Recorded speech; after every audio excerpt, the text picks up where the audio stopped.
यीशु मसीह में मेरे प्रिय भाई और बहनों को जय मसीह। विन डिसाइपलशिप ट्रेनिंग में मैं आप सभी का स्वागत करती हूँ। आज इस समय जहाँ हम डर और निराशा दिखाई देती है, ऐसे कठिन समय में प्रभु यीशु मसीह अपने वचनों से हमें सहायता करके हमें सिखाना चाहता है कि उसके शिष्य हम कैसे बने और उसके शिष्य हम कैसे बनाएं। पिछले पाठ में हमने आपको पाठ से आधारित कुछ प्रश्न पूछे थे और मैं धन्यवाद देती हूँ उन सभी भाई बहनों का जिन्होंने हमें अपने विचार, अपने उत्तर प्रकट किए हैं। दूसरा प्रश्न जो पिछले पाठ में पूछा था वह यह था कि आप कौन सी बातें कर रही है जिससे यह प्रकट होता है कि आप परमेश्वर से प्रेम करती है। और इस पर हमें बहुत अच्छी प्रतिक्रियाएं मिली है और मैं उसमें से पढ़ना चाहूंगी, शेयर करना चाहूंगी कि यीशु से हम प्रेम करते हैं इस बात से प्रकट होता है कि हम सबसे पहले यीशु के पास आकर अपने पापों से पश्चाताप करके उसको अपना उद्धारकर्ता स्वीकार करें, उसके आज्ञाओं को मानना सीखें और एक दूसरे से प्रेम करें, ताकि यह प्रकट हो कि हम यीशु मसीह के सच्चे शिष्य हैं। यीशु मसीह के सच्चे शिष्य के 8 गुणों को हमने सीखा है। आज के पाठ में हम बेतनिया की मरियम यीशु मसीह की अच्छी शिष्य है सीखेंगे। लेकिन उससे पहले हम सब हमारी चिंताओं को, दुखों को कुछ देर के लिए भूलकर परमेश्वर के समीप जाएं और प्रार्थना करके परमेश्वर से सहायता मांगे कि जो कुछ हम सीखने जा रहे हैं उसे ग्रहण करने के लिए प्रभु परमेश्वर उसका सामर्थ्य हमें प्रदान करे। मैं विनती करती हूँ हमारे मेथोडिस्ट चर्च नांदेड़ से हमारे सीनियर मेंबर मिसेस अंजलि निर्मल आंटी को कि वह हमें प्रार्थना में चलाए। धन्यवाद देते प्रभूजी, तुमची स्तुती करते, गौरव करते, तुमच्या नावाला धन्यवाद देते परमेश्वरा। प्रार्थना करतो मागतो परमेश्वरा, आज मंदिराच्या दारे परमेश्वरा बंद असू नये परमेश्वरा। इंटरनेटद्वारे, यूट्यूबद्वारे परमेश्वरा तुमची स्तुती, तुमचा गौरव करण्यासाठी परमेश्वरा आम्हाला प्रेरणा दिली म्हणून धन्यवाद देते। पवित्र पिता प्रार्थना करतो मागतो, जगभर कोरोनाचा अहंकार आहे परमेश्वरा, प्रत्येक ठिकाणी तुम्ही आपले वर्चस्व प्रस्थापित करा। जे आजारी असतील त्यांना स्पर्श करा परमेश्वर पिता, जे बरे झाले असतील त्यांना आशीर्वादित करा। पवित्र पिता प्रार्थना करतो मागतो परमेश्वर पिता, आमच्या मंडळी परमेश्वरा सुरक्षित ठेवली म्हणून तुमच्या नावाला धन्यवाद देते। पवित्र पिता प्रार्थना करतो मागतो परमेश्वरा, विन इंटरनॅशनल डिसायपल ट्रेनिंगसाठी मॅनेज करण्यासाठी आम्ही सरांना देखील परमेश्वरा त्यांनी परमेश्वरा मार्गदर्शन केले म्हणून परमेश्वरा त्यांना आशीर्वादित करा। त्यांच्या इच्छा, त्यांच्या मनोकामना पूर्ण करा। त्यांच्या कुटुंबावर आशीर्वाद पाठवा। पवित्र पिता कांचनला देखील आशीर्वादित करा परमेश्वर पिता, तिने देखील मॅनेजमेंट चांगल्या पद्धतीने केली, तिच्या कुटुंबावर आशीर्वाद पाठवा परमेश्वर पिता। प्रार्थना करतो मागतो परमेश्वर पिता, शांती रावते मॅडमला आशीर्वादित करा परमेश्वर पिता। प्रार्थना करतो मागतो परमेश्वरा, विन इंटरनॅशनल डिसिप्लिन ट्रेनिंगसाठी परमेश्वरा शांती मॅडमने परमेश्वरा आम्हाला योग्य मार्गदर्शन केलं। सहभागी झालेल्या सर्व स्त्रियांनी परमेश्वरा सुंदर संदेश ऐकण्यासाठी परमेश्वरा प्रत्येकाला सहायता केली, आशीर्वादित केली परमेश्वर पिता। खरोखर परमेश्वरा ट्रेनिंगद्वारे परमेश्वरा येशूचे शिष्य कसे असावेत, येशूचं अनुकरण कसं करावं आणि परमेश्वरा येशूचे कोणते गुण असावेत आणि शिष्य कसे असावेत यासाठी परमेश्वरा आम्हाला योग्य मार्गदर्शन केलं म्हणून धन्यवाद देते परमेश्वर पिता। प्रार्थना करतो मागतो परमेश्वर पिता, आमच्या सर्व महिलांना परमेश्वरा आशीर्वादित करा, त्यांच्या कुटुंबाला आशीर्वादित करा, सर्वांच्या इच्छा, सर्वांच्या मनोकामना पूर्ण करा परमेश्वर पिता। प्रार्थना करतो मागतो परमेश्वर पिता, आम्ही सर्व महिलांनी परमेश्वरा शिष्य होऊन परमेश्वरा ज्या ठिकाणी येशूचे नाव माहीत नाही अशा ठिकाणी जाऊन परमेश्वरा तुमच्या नावाची सुवार्ता करावी आणि परमेश्वरा यांना देखील शिष्य बनवावे, अशी आम्हाला परमेश्वरा सहायता करा, आम्हाला आशीर्वादित करा परमेश्वर पिता। प्रार्थना करतो मागतो परमेश्वर पिता, आमचे जे परमेश्वरा इंटरनेटद्वारे जे ऐकणारे असतील त्यांनाही आशीर्वादित करा परमेश्वर पिता। प्रार्थना करतो मागतो परमेश्वर पिता, आज मॅडम ज्या परमेश्वरा विन इंटरनॅशनल डिसिप्लिन ट्रेनिंग विषयी परमेश्वरा पुन्हा संदेश देणार आहेत, हा संदेश परमेश्वरा आशीर्वादित करा परमेश्वरा। हा संदेश ऐकण्यासाठी सर्वांना परमेश्वरा सहायता करा परमेश्वर पिता। सहभागी झालेल्या स्त्रियांना देखील चांगले ऐकण्यासाठी ज्ञान बुद्धी द्या परमेश्वर पिता।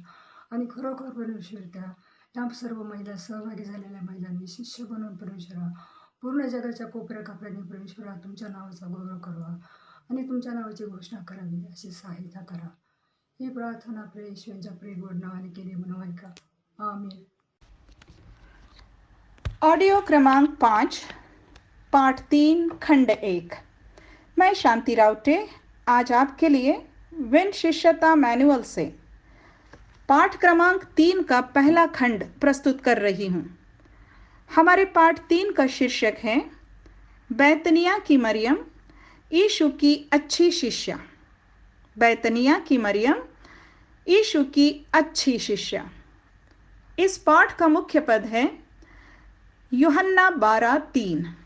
लिखा है, तब मरियम ने जटामासी का आधा सेर बहुमूल्य इत्र लेकर यीशु के पांव पर डाला और अपने बालों से उसके पांव पोंछे और इत्र की सुगंध से घर सुगंधित हो गया. इस पद को हम ऐसे याद रखेंगे कि यह मरियम के जीवन का अपने प्रभु यीशु के प्रति सर्वोच्च समर्पण था. इस पाठ में सबसे पहले नोट कर लें कि पवित्र शास्त्र में बैतनिया की मरियम का वर्णन कहाँ कहाँ मिलता है. 3 शास्त्र भाग है जो मरियम का नाम लेकर वर्णन करते हैं. लूका 10:38 से 42, यूहन्ना 11:1 से 45 और यूहन्ना 12:1 से 8. इनके साथ ही 2 शास्त्र भाग हैं जो बैतनिया की मरियम का नाम ना लेते हुए उसका वर्णन करते हैं. मत्ती 26:6 से 13 और मरकुस 14:3 से 9. पवित्र शास्त्र के इन्हीं वचनों की सहायता से बैतनिया की मरियम के जीवन पर यह पाठ तैयार किया गया है. इस तीसरे पाठ में हम बैतनिया की मरियम के 7 गुण अर्थात उसके जीवन की 7 विशेषताएं देखेंगे जो हमें बताती है कि मरियम यीशु की एक अच्छी शिष्या थी. और मरियम के उन 7 गुणों से, उन विशेषताओं से हम सीख सकेंगे कि हम यीशु की अच्छी शिष्या कैसे बने. आज उन 7 बातों में से हम मात्र 3 देखेंगे. मरियम के 3 गुणों को देखेंगे. मरियम का पहला गुण, मरियम यीशु की अच्छी शिष्या थी, यह बताने वाला मरियम का पहला गुण. मरियम की यीशु से व्यक्तिगत मित्रता थी. मरियम की यीशु से व्यक्तिगत मित्रता थी. इस गुण में हम 3 बातें देखेंगे. पहली बात, मरियम, उसकी बहन मार्था तथा उसके भाई लाजरस ने यीशु को अपने घर में सहर्ष स्वीकार किया था. हम पढ़ेंगे लूका 10:38 और 39. लिखा है, फिर जब वे जा रहे थे तो वह एक गांव में गया और मार्था नामक एक स्त्री ने उसे अपने घर में उतारा और मरियम नामक उसकी एक बहन थी, वह प्रभु के पांवों के पास बैठकर उसका वचन सुनती थी. यहाँ हम पढ़ते हैं कि मार्था ने तो यीशु को मात्र अपने घर में स्वीकार करने की पहल की थी, परंतु मरियम ने खुद होकर यीशु के पांवों के पास अपनी जगह बना ली थी. इसी को हम कहते हैं कि मरियम ने व्यक्तिगत रीति से यीशु से मित्रता कर ली थी. दूसरी बात, मरियम का यीशु पर भरोसा था. मरियम का विश्वास था कि यीशु उनका सच्चा मित्र था जो उनकी सहायता करना चाहता था. मरियम को निश्चय था कि उसके भाई की बीमारी के समय यीशु ने उनकी सहायता अवश्य की होती। हम यूहन्ना 11 इसके वचन 2 और 3 में पढ़ते हैं। लिखा है, लाजर बीमार था, इसलिए उसकी बहनों ने उसे कहला भेजा, हे प्रभु, देख, जिससे तू प्रीति रखता है वह बीमार है। लिखा है कि लाजर की बहनों ने, अर्थात दोनों बहनों ने यीशु के पास अपने भाई लाजर के बीमार होने की खबर भेजी। इसका अर्थ हुआ कि मार्था के साथ साथ मरियम का भी व्यक्तिगत रीति से भरोसा था कि यीशु उनकी सहायता अवश्य करेगा। तीसरी बात, मरियम के पहले गुण में तीसरी बात, मरियम का विश्वास था कि यीशु में महान सामर्थ्य थी, इतनी कि वह उसके भाई की मृत्यु को रोक सकता था। हम पढ़ेंगे यूहन्ना 11 इसका वचन 32। लिखा है, जब मरियम वहां पहुंची जहां यीशु था, तो उसे देखते ही उसके पांव पर गिर पड़ी और कहा, हे प्रभु, यदि तू यहां होता तो मेरा भाई न मरता। यह वचन हमें बताता है कि मरियम का यीशु में व्यक्तिगत रीति से विश्वास था कि यदि यीशु वहां उनके साथ होता तो उसका भाई लाजर न मरता। इस प्रकार मरियम का यह पहला गुण हमें सिखाता है कि यीशु की अच्छी शिष्या होने के लिए दो बातें आवश्यक हैं। शिष्या होने की प्रथम आवश्यक बात यह है कि यीशु को व्यक्तिगत रीति से जानना चाहिए। हमें यीशु को व्यक्तिगत रीति से जानना चाहिए। जानने का अर्थ होता है व्यक्तिगत रिश्ता बनाना। मरियम के जीवन में यीशु से व्यक्तिगत मित्रता उसी दिन आरंभ हो गई थी जिस दिन उन्होंने यीशु को अपने घर में सहर्ष स्वीकार किया था। हमारे जीवन में जिस दिन हम यीशु को अपने हृदय में विश्वास के साथ स्वीकार कर लेते हैं, उसी दिन से हमारा यीशु के साथ व्यक्तिगत रिश्ता बन जाता है। यीशु उद्धार करता है। जब हम उससे उद्धार पा लेते हैं, तब हम कह सकते हैं कि हम यीशु को व्यक्तिगत रीति से जानते हैं। इसके लिए आवश्यक है कि हम अपने पापों से पश्चाताप करें और यीशु को अपने जीवन में सहर्ष स्वीकार करें, अपने हृदय में विश्वास के साथ स्वीकार करें। शिष्य होने की दूसरी आवश्यकता यीशु पर व्यक्तिगत भरोसा रखना है। यीशु पर हमें व्यक्तिगत भरोसा रखना है। मरियम के समान हमारा भी व्यक्तिगत भरोसा और निश्चय होना चाहिए कि यीशु सच्चा है और हमारी सहायता करना चाहता है।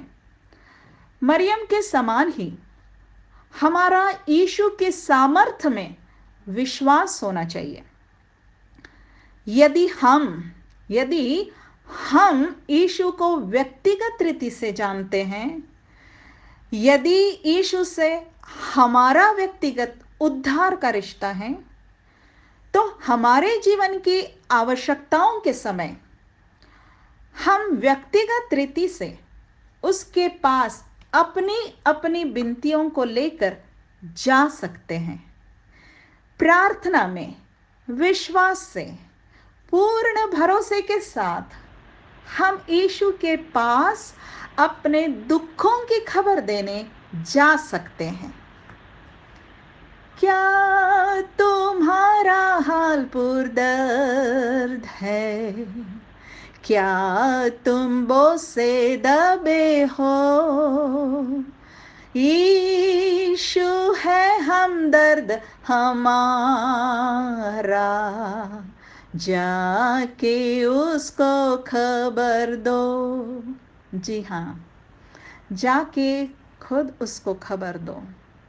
तो यह है मरियम का पहला गुण कि मरियम की यीशु से व्यक्तिगत मित्रता थी। मरियम का दूसरा गुण, मरियम यीशु की अच्छी शिष्या थी, यह बताने वाला मरियम का दूसरा गुण।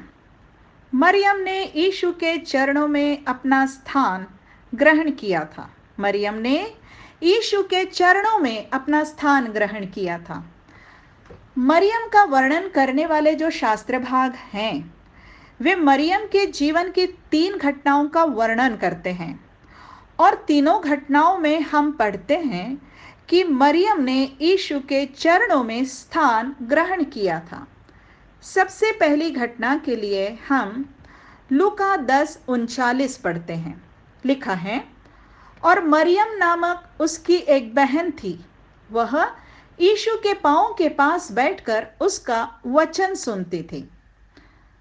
मरियम नम्रतापूर्वक प्रभु के चरणों में बैठकर उन बातों को सुन रही थी जो वह सिखा रहा था।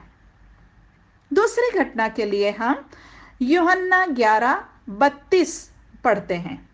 लिखा है, जब मरियम वहां पहुंची जहां यीशु था, तो उसे देखते ही उसके पांवों पर गिर पड़ी और उससे कहा, हे प्रभु, यदि तू यहां होता तो मेरा भाई ना मरता।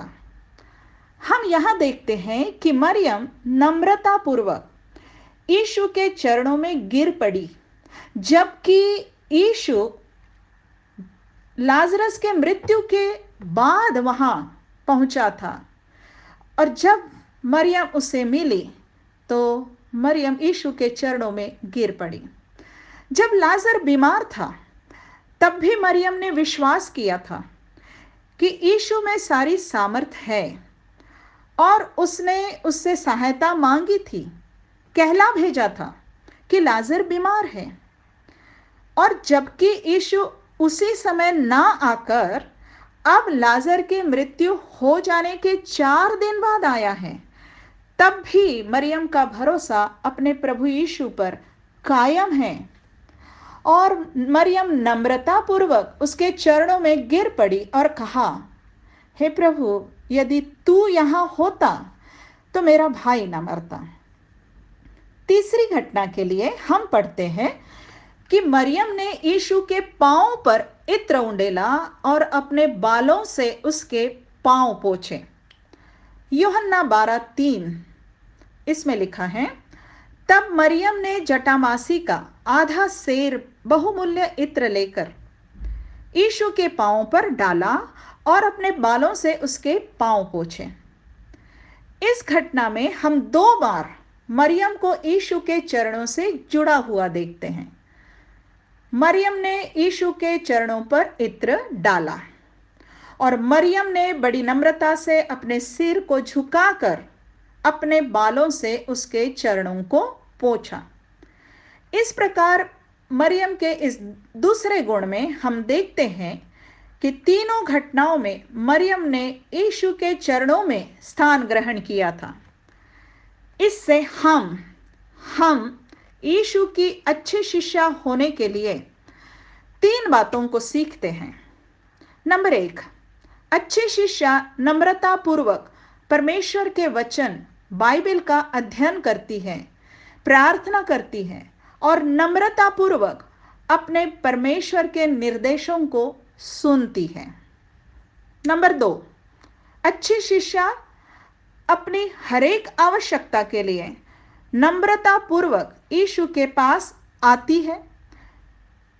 यीशु अपनी इच्छा से उसे जो उत्तर दे उसे वह स्वीकार करती है और नम्रतापूर्वक यीशु के चरणों में बनी रहती है। नंबर 3, अच्छी शिष्या यीशु की नम्रतापूर्वक आराधना करती है, अर्थात भक्ति और भय के साथ आदर पूर्वक उसकी स्तुति प्रशंसा करती है। अच्छी शिष्या अपने जीवन की हर परिस्थिति में अपने प्रभु के चरणों में होती है। चाहे प्रतिदिन की बातें हो, चाहे भक्ति आराधना का समय हो, चाहे समय दुख और आंसुओं का हो, या खुशी और धन्यवाद का समय हो, अच्छी शिष्या अपने प्रभु के चरणों में अपना स्थान बना लेती है, अपने प्रभु के चरणों में पाई जाती है। हम याद रखें कि मरियम ने एक अच्छी शिष्या होने के नाते यीशु के चरणों में अपना स्थान ग्रहण किया था। अब मरियम का तीसरा गुण। मरियम यीशु की अच्छी शिष्या थी, यह बताने वाला मरियम का तीसरा गुण। मरियम अपने विश्वास को अपने प्रतिदिन के जीवन में लागू करती थी। मरियम अपने विश्वास को अपने प्रतिदिन के जीवन में लागू करती थी। इस गुण में पहली बात, यीशु की शिष्या होने के साथ ही मरियम एक परिवार की सदस्य थी। वह प्रतिदिन की दिनचर्या में यीशु के लिए जीवन जीती थी। जब हम लूका 10:38-42 में पढ़ते हैं कि मार्था ने पहली बार यीशु को अपने घर में उतारा, तो वैसे तो वह उनका प्रतिदिन की दिनचर्या का एक साधारण दिन था। स्वाभाविक था कि मरियम भी मार्था के साथ सेवा करने के काम में लग जाती, परंतु मरियम ने उस दिन को एक विशेष दिन समझा कि उस दिन उसका प्रभु यीशु उसके घर आया है, और उस दिन उसने अपने लिए चुन लिया, मरियम ने अपने लिए खुद चुन लिया कि वह प्रभु के पांव के पास बैठकर उसका वचन सुनेगी। मरियम के तीसरे गुण में दूसरी बात, यीशु की सच्ची शिष्या होना मरियम को अपने परिवार के ही एक सदस्य द्वारा अनुचित रीति से दोष लगाए जाने से बचा नहीं सका। मैं इसे दोहराती हूं, यीशु की सच्ची शिष्या होना मरियम को अपने ही परिवार के एक सदस्य द्वारा अनुचित रीति से दोष लगाए जाने से बचा नहीं सका था। हम लूका 10:38-40 में पढ़ते हैं कि जब मरियम प्रभु यीशु के पांव के पास बैठकर वचन सुन रही थी, तब अचानक उसकी बहन मार्था ने वहां आकर सबके सामने, सबके सुनते उस पर दोष लगाया था कि वह उसकी सहायता नहीं कर रही है। मार्था ने यीशु से कुछ ऐसे कहा था, हे प्रभु, क्या तुझे कुछ भी चिंता नहीं कि मेरी बहन ने मुझे सेवा करने के लिए अकेले ही छोड़ दिया है? उससे कह कि मेरी सहायता करे। मरियम तो यीशु के पास, यीशु के चरणों में बैठी थी। मरियम तो एक अच्छी शिष्या के समान यीशु का वचन सुन रही थी, परंतु उसकी बहन उसकी इस बात को ना समझते हुए, उसकी बहन उसकी इस बात को ना समझते हुए उस पर गलत तरीके से, अनुचित तरीके से दोष लगा रही थी, क्योंकि मार्था नहीं समझ पा रही थी कि मरियम जो यीशु के चरणों में बैठकर वचन सुन रही थी, वही बात एक आवश्यक बात थी, वैसा ही करना एक उत्तम भाग था।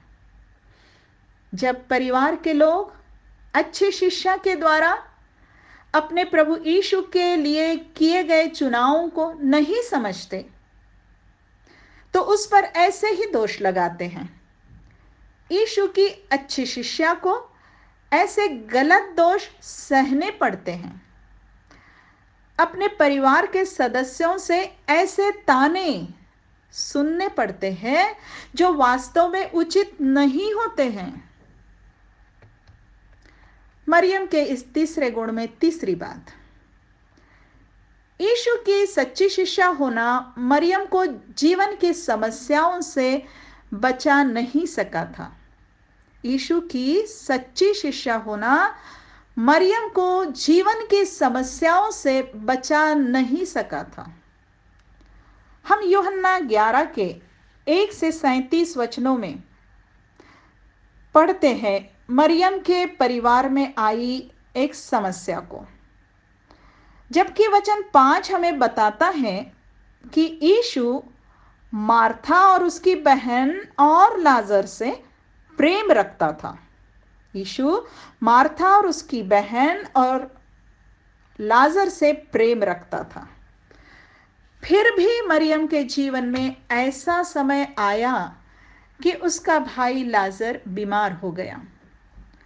बहनों ने यीशु को उसके बीमार होने की खबर भेजी, फिर भी यीशु शीघ्र उनके पास नहीं आया और लाजर मर गया। लाजर को मरकर 4 दिन हो गए। लाजर को कब्र में रखकर 4 दिन हो गए। ऐसे में मरियम के लिए मात्र आंसू ही आंसू थे। यीशु की सच्ची शिष्या होना मरियम को जीवन की इन समस्याओं से बचा नहीं सका था। मरियम के तीसरे गुण में चौथी बात, यीशु की शिष्या होना मरियम को कठोर सार्वजनिक आलोचना से बचा नहीं सका था। यीशु की शिष्या होना मरियम को कठोर सार्वजनिक आलोचना से बचा नहीं सका था, अर्थात अन्य लोगों के द्वारा सबके सामने की जाने वाली कठोर आलोचना मरियम को सुननी पड़ी थी। हम पढ़ते हैं कि जब मरियम ने अपने प्रभु के पांव पर अपने पास का अपना बहुमूल्य इत्र उंडेल दिया, तब उसे उस घर में बैठे हुए लोगों से सबके सामने आलोचना सुननी पड़ी थी। मत्ती 26:8 और 9 में हम पढ़ते हैं कि इस घटना में जब मरियम ने प्रभु यीशु के पांव पर अपना बहुमूल्य इत्र उंडेल दिया था, तो मरियम के इस काम से यीशु के, लिखा है, चेले झुंझला उठे और कहने लगे, इसका क्यों सत्यानाश किया गया? इसे तो अच्छे दाम पर बेचकर कंगालों में बांटा जा सकता था। मरकुस 14:4 में लिखा है कि कोई कोई अपने मन में रिसिया कर, अर्थात नाराज होकर कहने लगे, इस इत्र का क्यों सत्यानाश किया गया? और लिखा है कि वे उसको, मतलब मरियम को झिड़कने लगे। यूहन्ना 12:4 और 5 में बताया गया है कि यहूदा इस्करियोती को भी मरियम का वह काम पसंद नहीं आया और अपनी नाराजगी दिखाते हुए उसने कहा था, यह इत्र 300 दिनार में बेचकर कंगालों को क्यों ना दिया गया? इस प्रकार हम देखते हैं कि यीशु की शिष्या होना मरियम को कठोर सार्वजनिक आलोचना से बचा नहीं सका था। मरियम ने अपने प्रभु के लिए एक बहुमूल्य इत्र को उसके पांव पर उंडेल कर, अपने बालों से उसके पांव को पोंछकर एक सर्वोच्च समर्पण दिखाया था, लेकिन मरियम को दूसरे लोगों से आलोचना की बातें सुननी पड़ी थी। परंतु मरियम को देखो तो जान पड़ता है कि उसने तो यीशु की अच्छी शिष्या होना चुन लिया था। वह कोई शिकायत नहीं कर रही थी। वह अपने विश्वास को अपने प्रतिदिन के जीवन में, प्रतिदिन की समस्याओं में लागू कर रही थी। अपने विश्वास के जीवन को जी रही थी। वह प्रतिदिन की समस्याओं में जीते हुए भी अच्छी शिष्या बनी हुई थी। वह प्रतिदिन की दिनचर्या में यीशु के लिए जी रही थी। उसमें परिवार में उस पर दोष लगाया गया, अन्य लोगों ने उसकी आलोचना की, परंतु वह अपने संपूर्ण समर्पण के साथ यीशु के लिए जी रही थी। हम मरियम के इस गुण से सीखते हैं कि यीशु की शिष्या अपने आप का इनकार करती है।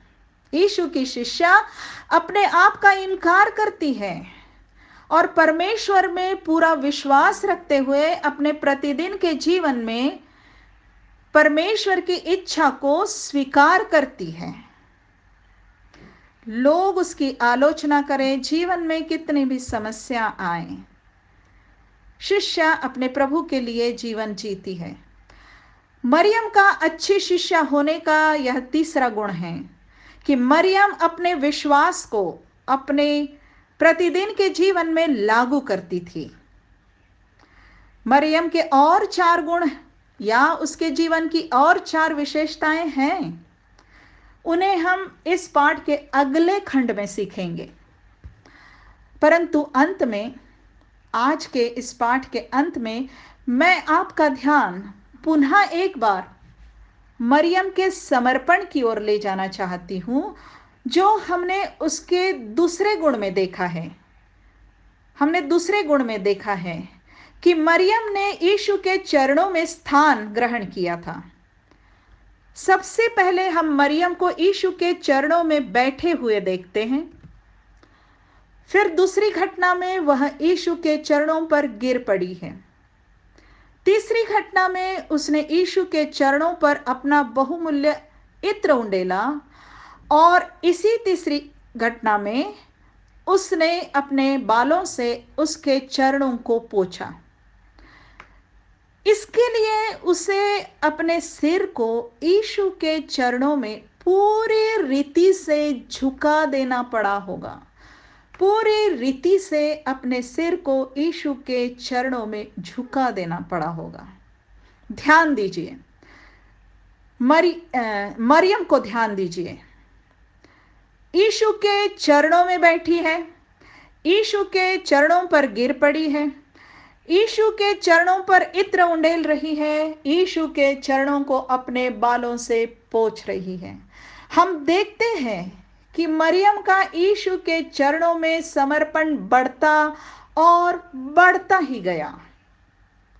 और इससे यह बात भी है, इसमें यह बात भी है कि मरियम का यह यीशु के चरणों में रहना, इस तरह उसका समर्पण यीशु के चरणों में बढ़ता जाना, इसको सबने देखा था, सबको दिखाई देता था। ये जब वो यीशु के चरणों में बैठी है, गिर पड़ी है, इत्र उंडेल रही है और बालों से उसके चरणों को पोंछ रही है, सबको दिखाई देता था। उसके परिवार के लोगों ने, उसके आसपास के लोगों ने उसका यह समर्पण देखा था। अच्छी शिष्या का समर्पण अपने प्रभु यीशु के प्रति निरंतर बढ़ता जाता है और उसके जीवन में दिखाई देता है। उसके परिवार के लोग, उसके आसपास के लोग उसके इस बढ़ते हुए समर्पण को देख सकते हैं। आओ हम अपने प्रभु यीशु की अच्छी शिष्या बने। हमारा उसके प्रति समर्पण निरंतर बढ़ता जाए, निरंतर बढ़ता जाए, निरंतर बढ़ता जाए और हमारे ऐसे समर्पित जीवन से हमारे प्रभु यीशु को महिमा मिले। हमारे ऐसे समर्पित जीवन से हमारे प्रभु यीशु को महिमा मिले। आमीन। आज के पाठ में हमने बेथनिया के मरियम के 3 गुणों को हमने सीखा है। इस पाठ पर आधारित कुछ प्रश्न मैं आपके सामने पढ़ूंगी और इस प्रश्न पर हम चर्चा कर सकते हैं या इस पर व्यक्तिगत हम मनन भी कर सकते हैं। पहला प्रश्न मैं आपके लिए पढ़ूंगी। मेरे लिए यह क्यों आवश्यक है कि मैं एक अच्छा शिष्य बनने के लिए अपने पापों से पश्चाताप करूं और यीशु के साथ अपना व्यक्तिगत संबंध स्थापित करूं। दूसरा प्रश्न, वे कौन सी बातें हैं जो मैं यीशु के विषय में मात्र उसके साथ प्रतिदिन व्यक्तिगत रिश्ते में चलते हुए ही सीखती हूँ। तीसरा प्रश्न, बेतनिया की मरियम अपने विश्वास को अपने प्रतिदिन के जीवन में जीती थी। क्या मेरे जीवन में कुछ ऐसी परिस्थितियां हैं जिन्हें मैं पूरी रीति से यीशु के हाथों में सौंपते हुए सुधार सकती हूँ, उन पर से मेरा नियंत्रण छोड़ते हुए? आइए हम अपने सिरों को झुकाएं और प्रभु से प्रार्थना करें। है हमारे पवित्र पवित्र जीवित परमेश्वर, तेरे नाम को हम धन्यवाद देते हैं, तेरे नाम को ऊंचा उठाते पिता परमेश्वर।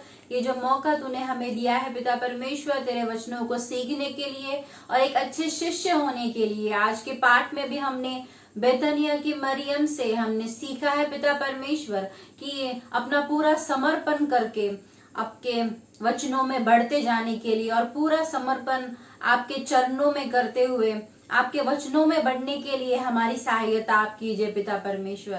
पिता परमेश्वर, हम कुछ भी अपने लिए कुछ भी रख न छोड़े पिता परमेश्वर, और सब कुछ आपके अधीन और स्वाधीन कर दे पिता परमेश्वर, ताकि हम आपके अच्छे शिष्य बन पाए। इसलिए आप हमारी सहायता और मदद कीजिए पिता परमेश्वर। आगे का सब समय आपके हाथों में देती हूँ पिता परमेश्वर। जो कुछ सीखा है पिता परमेश्वर, वो सीख के हमें ग्रहण करने के लिए आप हमारी सहायता और मदद कीजिए। ये छोटी सी विनती हमारे तारणकर्ता और उद्धारकर्ता हमारे जीवित यीशु मसीह के नाम से मांगती हूँ, सुनिए और ग्रहण कीजिए, आमीन। हम प्रभु की प्रार्थना बोलेंगे। हे आमच्या स्वर्गातील बाप्पा, तुझे नाम पवित्र मानले जाओ, तुझे राज्य हो, जसे स्वर्गात तसे पृथ्वीवरी, तुझ्या इच्छेप्रमाणे हो। आमची रोजची भाकर आज आम्हास दे, आणि जसे आम्ही आमच्या ऋणासून सोडले आहेत तसेच तू आमचे ऋण आम्हास सोड, आणि आम्हास परीक्षेत आणू नकोस, तर आम्हास वाईटापासून सोडव, कारण की राज्य, सामर्थ्य आणि गौरव ही सर्व काळ तुझेच आहे, आमीन। आशा करते हैं आज का पाठ हम सबके लिए आत्मिक रूप से लाभदायक रहा होगा। तो अगले शुक्रवार को हम फिर मिलेंगे इसी समय, इसी चैनल यानी कि मेथोडिस्ट चर्च यूट्यूब चैनल पर। इस चैनल को आप जरूर लाइक कीजिए और सब्सक्राइब कीजिए, और जो बातें हमने आज सीखी है और इस पर जो प्रश्न हमें चर्चा रूप में हमने पढ़े हैं, ये इस पर हम जरूर विचार करें और मनन करें। प्रभु परमेश्वर आपको आशीष दे और आपके साथ हमेशा रहे। Praise the Lord.